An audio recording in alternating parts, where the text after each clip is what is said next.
El vicepresidente del Gobierno, José Ángel Biel, ha asistido este jueves por la tarde a la sexta edición de la entrega de diplomas a los alumnos de los programas máster de CUNEL Estudios Superiores, correspondientes al curso 2009-2010. Tras la entrega de diplomas y ante más de 200 personas, entre alumnos y acompañantes, Biel ha tenido unas palabras de reconocimiento y de apoyo a la labor educativa que viene realizando este centro de estudios. Pueda estar presente pues en el colofón de una serie de trabajos que han realizado una serie de personas que al final van a recibir su premio. Esa es la realidad.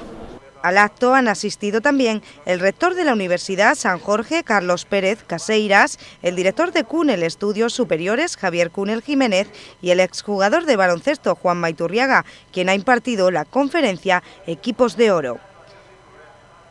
Antes del acto, el vicepresidente se ha referido al cuestionamiento del Estado de las autonomías. Allí ha dicho que se trata de un dislate histórico cuestionar la historia de Aragón como autonomía, ya que existen referencias desde el año 800. Y cuando oigo declaraciones como las de Durán Lleida, diciendo que solo tienen derecho comunidades como Cataluña, como País Vasco y Galicia a tener autonomía, cuando esta comunidad histórica es la más antigua de España, de la que consta referencia escrita en el año 800, pues hombre, a mí ya sé que de la historia solo viven los historiadores, pero a mí me parece que la historia de Aragón merece la pena y me duele